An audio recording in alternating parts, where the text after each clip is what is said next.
Hello and welcome to the Investing Master Series. My name is James Boyd. Today's date, October 14th. Good morning and welcome to you. We have Scott Thompson in the chat, so we welcome him here as well. As you'll actually see on this page, you'll see we have my X handle. Feel free to follow us on X. We do post educational content there. And hello, Josh Pink, Kevin, Kelly, Grace, George, Jay Richardson, and many others. Good morning to you. Now, just real quick, if you have questions, just know that Scott Thompson is in the chat, so he'll see those questions, and I will as well. We're going to try to answer those questions, as many questions as possible here today, as we talk about current market conditions. And we'll kind of talk about maybe a potential mentality or a pattern or a process, kind of what happens when the market is actually pulling back. What's the real goal? What's the focus? Now, just real quick as we get going here today, remember when we talk about stocks and options carry high-level risk and are not suitable for all investors. The information here is provided for general informational purposes only. Also remember that Schwab does not recommend the use of technical analysis as a sole means of research. The Paper Money software application is provided for educational purposes only. And also remember that investing involves risk, including loss of principal.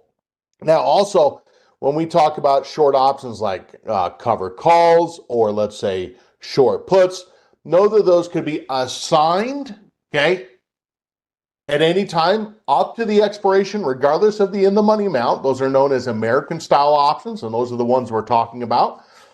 So if we had a covered call, they could take the shares prior to expiration. You sold the put, you could be the buyer of the shares prior to the you could be the buyer at the strike price prior to expiration, not just at expiration. That's what that really means. So the goal is we want to know that, have an understanding of that, and say, is that okay for you? Now, what we want to do is demonstrate the analysis and trading functionality. And so we're going to do that. We're going to use different tickers, and we're going to practice in the Paper Money account. Now, today, we'll talk about the market conditions, which are kind of interesting. I did go to sleep last night with my green shirt on. We'll talk about that. Okay, but I didn't wear it back to back. Some of you were like, hey, you wore that yesterday. But I did go to sleep with it last night. Just real quick, and we'll also talk about some strategies here to try to enhance or protect a portfolio. And then we're going to look at some examples. Now, I'll be honest, a lot of times the market tends to go up. So when markets pull back, sometimes people like to try to use those pullbacks as a way to try to get in. Now, let's go ahead here and just take a look at the market. Now, when I say the market, let's pull up just real quick the SPX first, okay? Now, if we look at the SPX, we know that we had the drop on Friday, right? And second, if you take a look at this, we saw that the market fell down this morning. We're looking at the SPX, the cash. We gapped down this morning, okay? And then we sold off, and then we went down to really the Thursday's low. Now, you might say, well, this is completely unusual. This isn't unusual, okay? To get a couple trading days inside the large red candle is not unusual. If you want to kind of get some clarity, go back and look at prior sell-offs and look and kind of see what happened after the large red candles. Usually at this point, this is when we start to try to get the bullish MACD divergences. This is when we try to get maybe the tilted up W patterns and so on. But the biggest actually thing is we got to get volatility to start to contract. Now, we already know that if you look at the SPX and we look at the VIX, the volatility already pushed to the upside, okay? Now, are we calling the top? I wouldn't call it the top, but some people, you know, when the VIX actually goes up like this, they try to go look for something to buy because the prices have fallen, okay? Now, just because you try to buy something or take a bullish position doesn't mean that all bullish strategies are the same, of course, okay? But you're going to see that when we've gone up and we've had this spike there, here, and here, they just don't tend to last very long. So when we do get volatility spikes, you tend to get contraction, okay? Mean reversion, in other words. Now, we'll talk about that on some of these positions as we're going to get there super quick. When you look at the NDX, if we look at that and say, geez, is it really bearish? I don't know if I would say really bearish. I mean, is it plausible to actually think that we could be setting up a trading range after going bombs away to the upside? And I think the answer could be, yeah. when we look at this on a 3-year weekly chart and say, is this really intermediate bearish? Barely moved. Okay. Now, if we went down to a normal chart, maybe like a 10-day exponential, 30-day simple, we look at this, we're just sitting on the 30-period moving average so far. Now, if we take this to a weekly chart and say, what does this look like on the weekly chart? The answer, we're not even below the 10-week moving average. So be careful, bears out there thinking that everything is bears and this is all coming to a crash. Okay. Got to be careful. I don't think we're there yet, okay? Now, if we start going down below 24,000, then we actually talk about 23,000. We go below 23,000, then you go to 22,000, right? Those are the target areas to the downside. But so far, it's kind of been really kind of more controlled selling so far. Now, that does not mean things don't pull back, okay? We talked about Microsoft yesterday selling off. We practice selling it and so on. But the biggest actually thing to kind of take away here is that overall, you know, if we're talking about indexes, not much, I wouldn't really necessarily say it's, you know, we're not hitting fresh lower lows, the keyword is yet. I'm watching really this area, 24,000-ish. Can we start to hold that? If volatility has actually spiked, if it has, you might start to see the market consolidate. And sometimes it can take some days to do that. Now, quickly, when we look at the Dow Jones, same thing, okay? Now, sectors, just real quick. I think it is interesting to notice, when you look at, let's say, real estate, it's kind of in a sideways trade range. When you look at staples, which I know some of you have talked about the staples. Some of us have talked about the precious metal staples. If we looked at staples and said the staples go down, staples are up higher than where they were if we closed here. We're higher than where we were. I know some of you are talking about buying some staples after some recent sell-off. If we look at, let's say, utilities and said, I bet utilities are just getting whipped.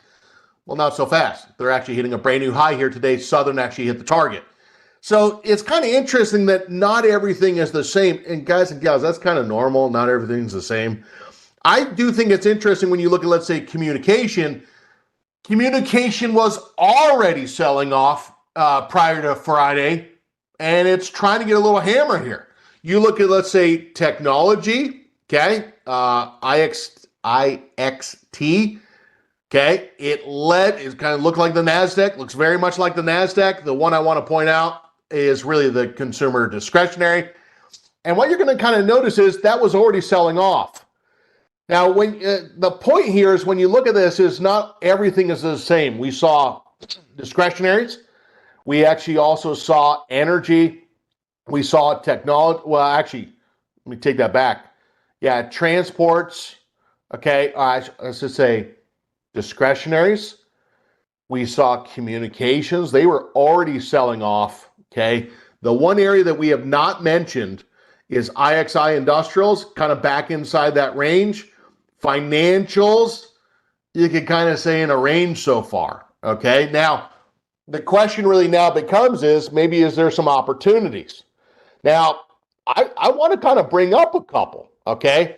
But before I do that, I want to kind of talk about just briefly, 2 minutes or less, what is the goal? So when you go through these pockets of volatility, when the VIX rises, okay, what is the goal? Well, the number one goal is that some investors might use covered call, okay, premiums, okay, to decrease average stock cost, okay?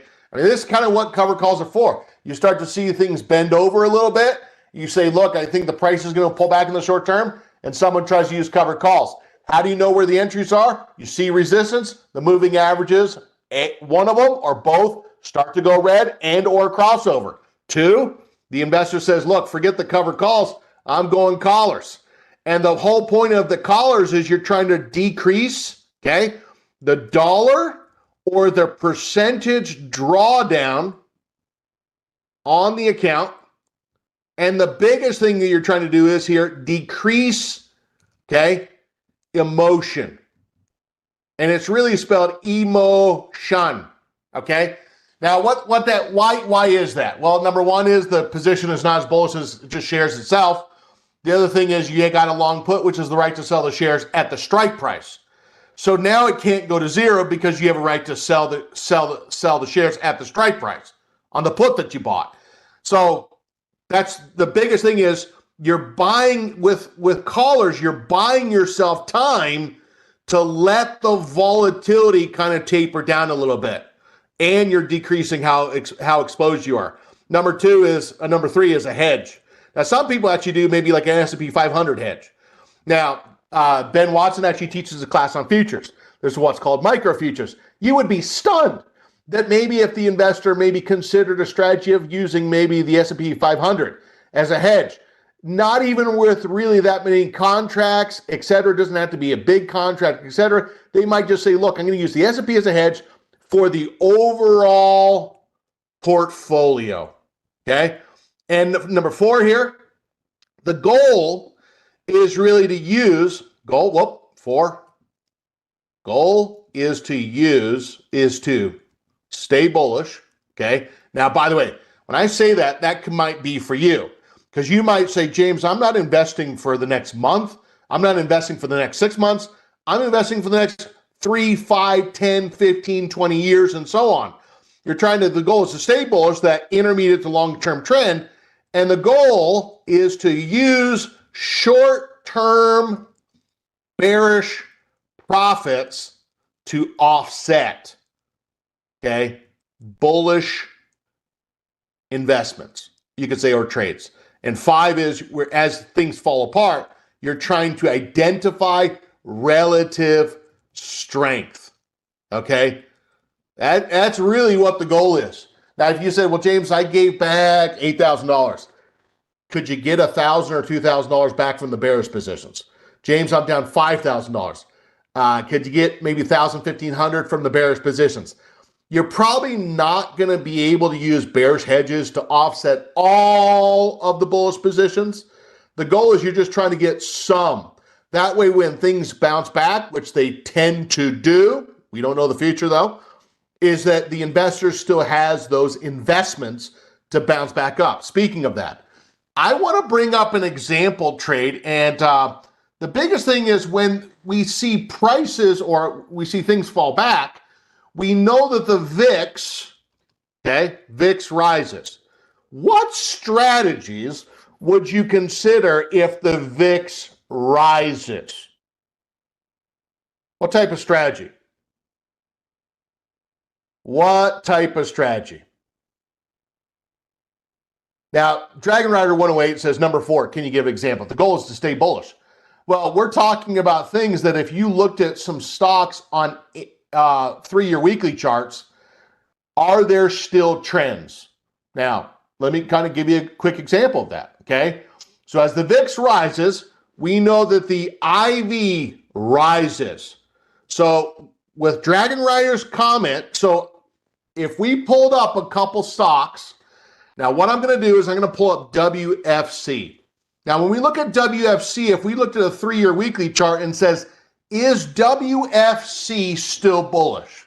No, James, my friend called and he said on the 5-minute chart that the stock was down. Well, we're not investing in the 5-minute chart, right?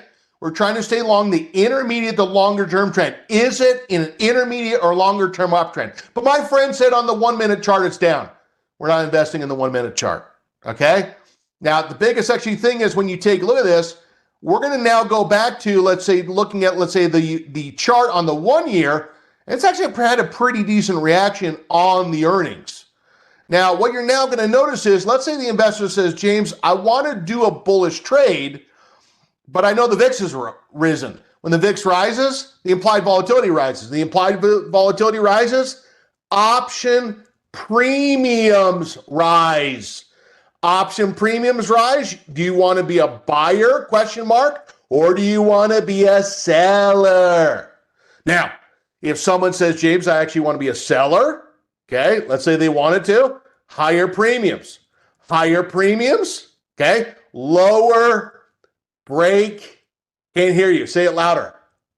Lower break evens, okay? Now, let's say the investor says, you know, James, I actually looked for a couple stocks where they actually had a 3-year weekly chart where there was an upward trend.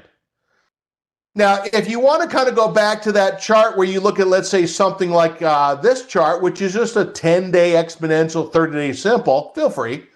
And if you said, James, I'm having a hard time seeing really the upward trend. So let's make it as simple as possible, okay?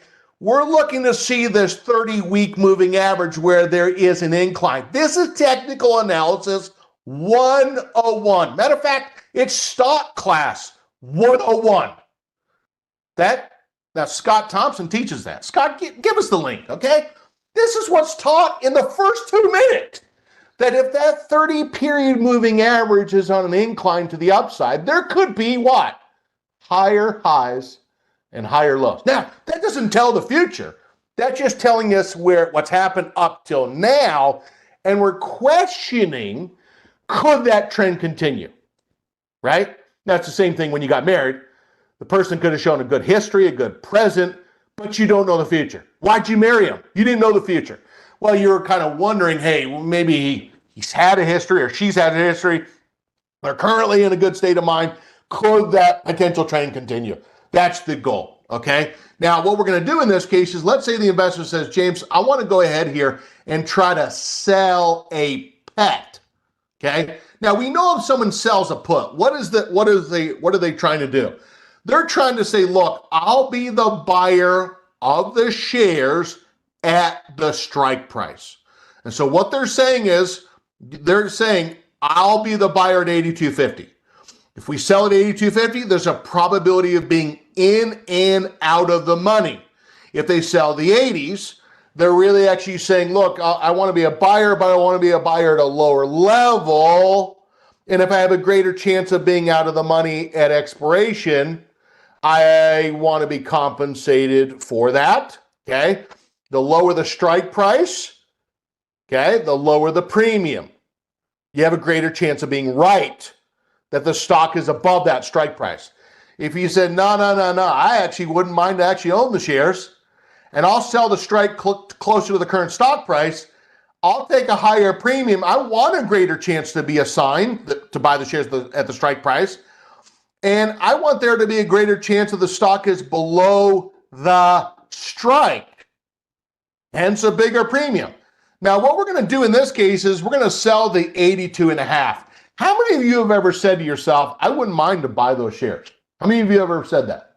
Okay. Now, what we're going to do is we're going to click on the 82.5. Now, if we do this by itself, sell the 82.5, 100 shares of stock at 82.5, premium 226 at the NAT price. If we go to the mid price, let's say 230.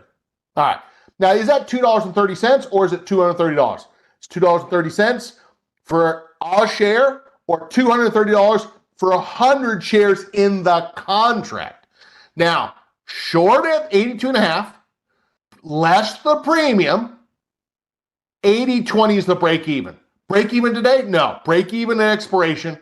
And now what you're going to see in this case, max profit, max loss. Now, sometimes people say, well, I never do a trade where the max loss is so much bigger. That's just saying if the stock went to zero. Now, what we do in our example, so the risk is not to zero, is we sell the 82.5, and we come to the vertical, and we say, look, instead of buying the 80 below us, we're just going to buy a put with a delta of 10 or less.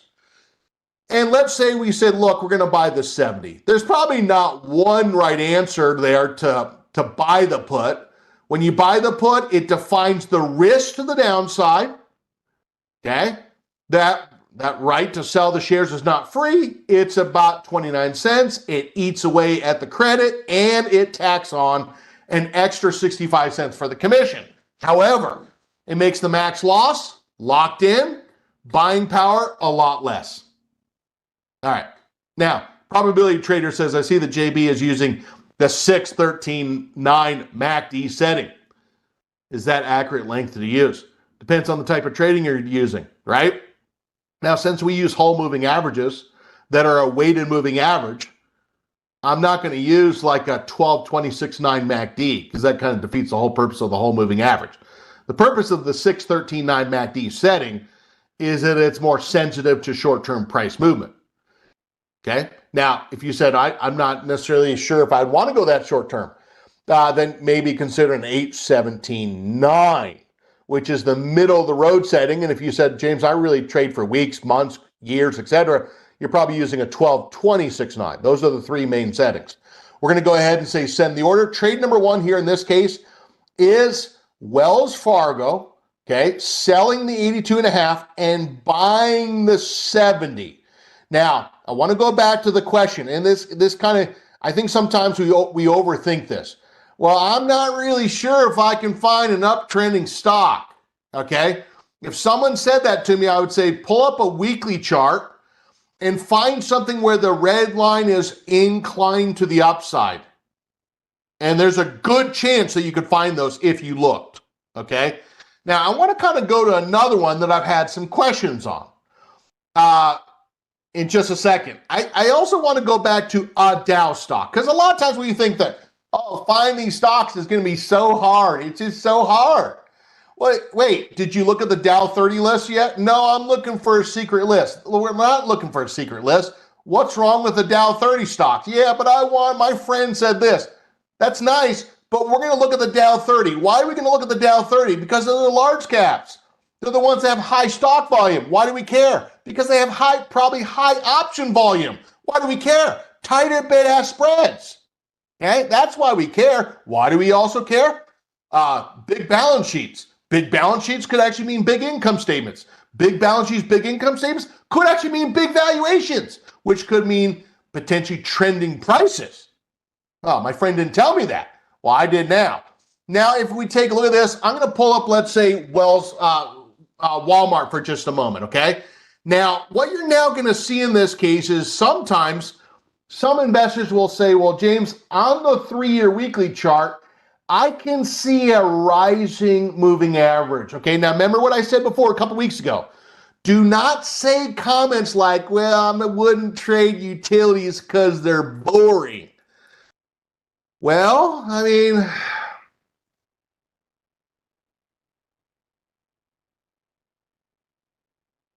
okay. I mean, was it boring? Remember I said maybe it's not the trend, maybe it's the size of the investment. Okay? They haven't been too boring. Okay? Now, the reason why I kind of bring that up right now is that if we look at Walmart, someone might say, well, I wouldn't do Walmart because it's just boring. Well, wait, hold on for just a sec. Okay? If we go back and look at this chart, is there any type of pattern that you can see? Any type of pattern? Willie, Silas, Paul, Bill, any type of pattern that you can see. Now, here's the thing. If we go back and say kind of where do we see horizontal, okay? Where do we actually maybe see a diagonal? Now, if we go back and look at this, kind of we've got maybe like an ascending triangle or an ascending triangle. When is the dividend coming up? It's the 12th of December. When's the earnings coming up? The earnings is about 5 weeks away, okay? Now, sometimes these stocks 3 to 4 weeks prior to the earnings, perhaps, maybe if we set an average, they might break up or break down based upon the expectation of the earnings, okay? So kind of seeing earnings upcoming is kind of interesting. And if you look at this, we're kind of getting a little push. Now, you got to ask yourself the question, okay? What type of strategy are you looking at? Now, I want us to imagine we're playing golf, and it's 450 yards down to the green. And you look at your golf bag. I mean, it's just straight down there. You can see the green. Which club are you going to use? You're going to pull out a putter? You're going to pull out maybe a pitching wedge, okay? 9-iron. Well, if you feel pretty confident that you could get the direction right, you might pull out that driver. Now, I'm not good at hitting the driver, okay? If I play golf, okay, if the green is this way, my friends always say playing golf with you, James, is very scary because I know the hole is this way, but I'm putting my feet like 45-degree angles that way. And they're like, James, the hole is this way. I know, but I'm going to hit this way and it's going to swing back to the right. I know, I need coaching. So now it's not always like that, but most of the time I'm aiming towards a different hole, knowing that the ball is going to swing or slice back to the right. It is funny to watch my friends sweat bullets. Now, what we're going to do in this case is if we picked a strategy that actually has a higher sensitivity direction, when you say that, what are you saying? Delta. The highest delta you could do is stock. It's dollar for dollar. Buy one share, stock goes up dollar, $1. Okay, unrealized gains. We could actually do a long synthetic. Now, let's kind of show this just for a second. If someone chose a long synthetic, what are they really doing? They're actually really buying the call and selling the put. Now, if they bought the call and sold the put, let's just show this because some of you like to maybe consider this. They're buying, let's say, the 100 strike or even the 105. Why would they do the 100 versus the 105? If they did 100, they're actually wanting the greater chance to be in the money and some intrinsic value as of currently. If they did the 105, they're being more bullish. They actually pay less, but there's less intrinsic value. On the put side, they're probably going to sell the 100 out of the money because they want there to be a credit and a less chance of them buying the shares, okay? In this case, what we're going to do is we're going to buy the 100 call and sell the 100 at. Now, to buy the shares at 100, it's not free, okay? And if you sell the put, they're going to give a credit, and the net of that is 553. So wait, we got right and obligation. Correct. We got a right to buy the shares at 100, and we got an obligation to buy the shares at 100. Now, the net of those two transactions is pre-commission, 553. So that must mean the break even is really, in this case, 100 plus 553, which equals the break even of 105.53. Where's the stock now? 104.97. Stock needs to go up about 56 cents to break even. Now, that's kind of interesting. Now, what I'm going to do just for time's sake is we're going to pull that up in the paper money account. And what we're going to do is we're going to right click on the 100, buy. We're going to go right to where it says collar synthetic. Click. Now what you're now going to see is I'm just going to put one of these on. Now, the only thing that we're going to do is we're going to set a target and a stop. Calling all technicians. Where's the target? Where's the stop? Okay, now you tell me where the target is. I'm going to tell you where I see support and where we're going to put the exit if it were to go to the downside. If we looked at this chart and said, where do we see support? I'm going to put a little line right here so we could really see that support level. That support level really being 101.03. 101.03 less, let's say 2%. We're going to set the conditional exit at 99.00. Now, I know some of you are like, well, you know, these even numbers could be potential support. It could be psychological, you know, whatever. I'm going to put it at 99.01. Some people are kind of like, they don't like even numbers. 99.01. It was 99.001. Actually, excuse me. No, 99.009. We round up to the nearest penny, 99.01. So that's the downside. Now, if we went back and said on this chart, what do we got to the upside? Well, if we take a look at this, now some people like to kind of take from the widest point of that triangle. Some of us kind of more of a realist and said, James, if it went half that, that'd be decent.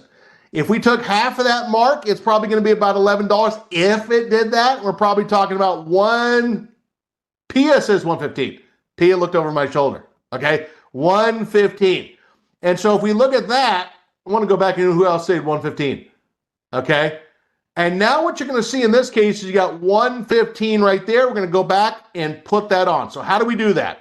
Single order. First triggers SEQ. Okay, not bad. Right click on that green line. Not too bad. Create opposite order. All right, that's not that bad. All we did is actually just click on that. Create opposite order.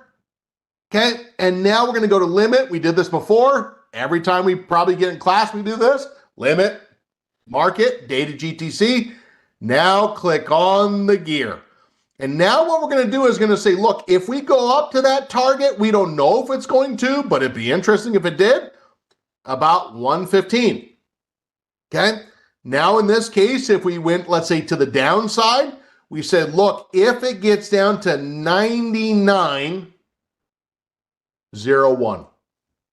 Now, if you did, now here's the pop quiz. Okay, here's the pop quiz. I'm gonna start tightening the screws now.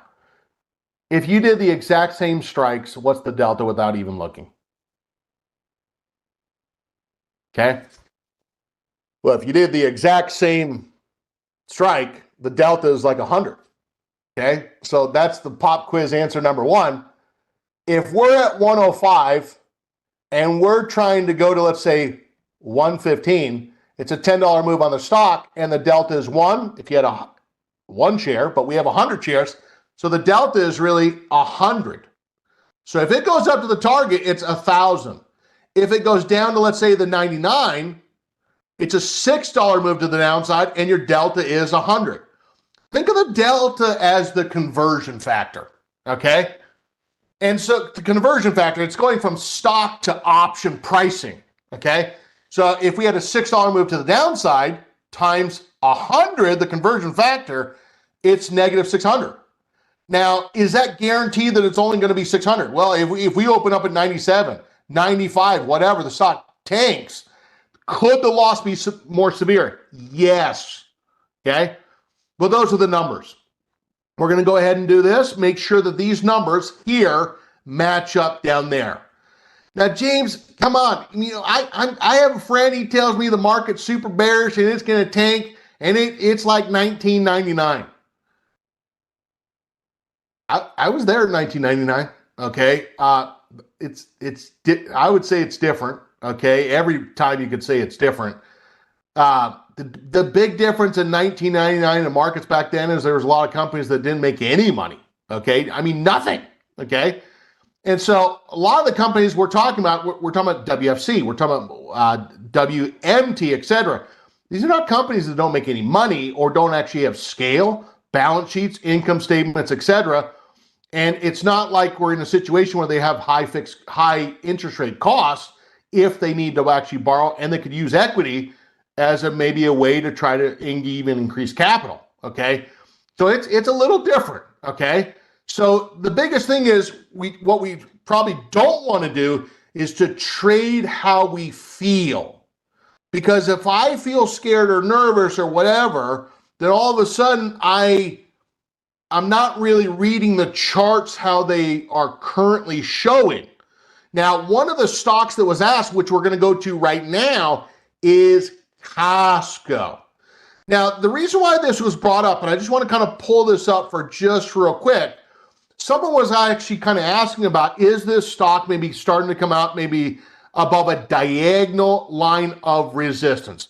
Now, whenever we do this, we can go from here to here to here, or you can actually draw a little steeper and try to connect these lines. So now, first off, has Costco been an uptrend? Not so much, okay? And if you look at, let's say, Costco, is it trying to break out? Yeah, I would agree with that statement. If we get above 943, could it try to go to, let's say, 965? Yeah, okay.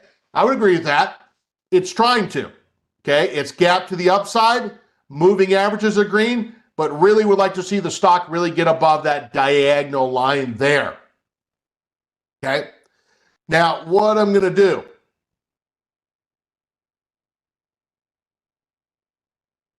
So, well, the biggest actually thing is when they talk about keeping feelings out of trading, I think really it comes back to understanding like a put. Helping you understand like a collar, something like to understand a hedge. You always have some emotion, but a lot of times when you tend to get backwards, the market, you're bearish, the market goes bullish.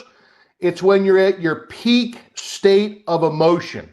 Okay, think about how you felt last April when the market went down a lot. Right, you're at a peak state of emotion. Okay. When you're at those peak state of emotion, it's almost like you're thinking, maybe I might do the opposite. Because if you're at your peak state of emotion, okay, now there was 2 times, well, I remember back in what, 08, 09, just briefly, I think it was early 09, the VIX went to 89. 89. Now, a lot of times someone would say, my gosh, if you're a peak state like that, sell everything. Well, wait. If you're at VIX 89, don't you think the prices have already gone down? If you sell at VIX 89, what's statistically the chances that the volatility could stay that high? Is it a higher chance to go down, or is it a higher chance to rebound? If the VIX is at 60, is it a higher chance of the VIX 60 stays high and the prices stay down, or is it a greater chance that they could rebound? And this is why people play mean reversion, okay? A lot of times it's the opposite to your emotion. Now, I want to fast forward through a couple stocks. A couple stocks that are kind of interesting a little bit, perhaps. Something that's trying to get a little bounce is we see American Express is actually getting a little bounce. We see Visa trying to get a bounce. American Express stronger though. We also see Kitty Cat, meow, that actually is, well, I mean, you be the judge. Okay, someone tells me I can't find any upward trending stocks. What does that tell me? It tells me they didn't look at the first list we talk about, the Dow. Okay, now if we looked at, let's say, a stock like Caterpillar, still pushing to the upside, Coca-Cola, Staples, question was asked, did we see a reversal? Not yet. Okay, and it's actually one that's had not relative strength. What about UNH? UNH has dropped down, albeit that it's really kind of dropped down, yes, but really kind of hanging in where it broke out from. This is your classic example of a short-term pullback in an intermediate trend. Now, I do want to go back and look at a couple in the Dow. Could Google be setting up a fleeg? Okay. Well, you go back and really kind of take a look at this. That flag or fleeg, wherever you're from, man, one is coming off the bottom. And if you go back and look in the last couple of days, now think about this. A lot of people say, well, I can't really see relative strength. Wait, if the market's been down the last couple of days, shouldn't many stocks be down at the lows in the last couple of days? Ask yourself the question, is Google at the lows in the last couple of days? We look at Google and say, Google's not at the low the last couple of days. Why? Well, if Google's not at the lows the last couple of days, could it be trying to reverse? See, this is what happens here, is that people all of a sudden, they start to buy things that have dropped. Now, what we're going to show on Google in this example, okay? Now, by the way, I want to pull these up first. You'll see that Microsoft is hanging in there. Crowd is actually kind of hanging in there. Not everything is the same. Our example, though, is going to be on Google. Now, a lot of times when markets fall, people, we get a little shell-shocked, okay, because we're emotional creatures. Well, this is why there's different strategies. Now, by the way, let's say you said I don't trade options, okay? You don't trade options. Do you have to buy a full position? Like, in other words, if you buy $10,000 worth of stock, do you have to put the whole $10,000 on at once? No. Maybe you buy $1,000 at a time, $2,000, $3,000. Maybe you build the position. What's wrong with that? Dollar cost averaging, okay? If you said, well, I trade options, do you have to buy a long call or do a long synthetic? No. What strategies actually have lower deltas that have defined risk? So that's what's kind of nice here. If you're unsure as far as could it really reverse, you might dollar cost average on the stock and or pick a strategy that is not as sensitive to direction. What does that mean in English? Lower delta. Well, if we came into, let's say, Google and said, you know, we're going to look at, in this case, is we're going to go look to, now we're going to look at the monthly Novembers, okay? They still got 38 days. And what you're now going to notice is the implied volatility is still at 43. Now, if we went back and said, good grief, sorry, I'm quoting my dad. That's what my dad said. Good grief, okay? Now, if we take a look at this, the high over the last 52 weeks was 62. The low is 23. We're in the 57th percentile in that range. Now, we're not at the high, but we're not at the low either, okay? Now, sometimes what people do is they want to say, I want to try to use that volatility to try to sell something, okay? Now, let's say I'm going to be, I'm even a little more skeptical. I just want to have a greater chance to be right. Well, let's say the investor says, I'm going to sell the 230. Now, remember, that 28 delta is the conversion factor, okay? Stock moves up or down $1, the options move about 28 cents. Also, stating currently the probability of the stock being below the strike price by a penny at expiration. Remember, the delta is not stationary. It's dynamic. The change in the delta is the gamma. And so now what we're going to see in this case, we're going to do to sell the 230, and then what we're going to do in this case is we're going to buy the 220. Now, why would you widen out the strike like that? Well, maybe you don't want to do 2 contracts. Maybe you want to do just 1 contract. If we did this now, what you're going to notice is credit there, 242, break even, the short strike less the credit, and we see the max loss. Spread is 10, less the credit, 758. So for our last and final trade here, we're going to try to get Google to a reversal trade to the upside by selling the 230 and the 220, okay? So in this current market that we see, you might be practicing some covered calls and rolling those. You might, for example, be, let's say, hey, James, I have stocks where I've actually done covered calls and I'm rolling those calls like Delta, okay? You might say, James, I had a covered call on Marvel and I'm getting near where I could maybe profit take and try to sell another one. And I actually did a covered call on Uber and I actually could try to profit take and sell another one. In the current market, there's a really good chance that you've probably done some covered calls. You might roll those. Second, you might be saying, James, I have some callers and I may be doing that same thing.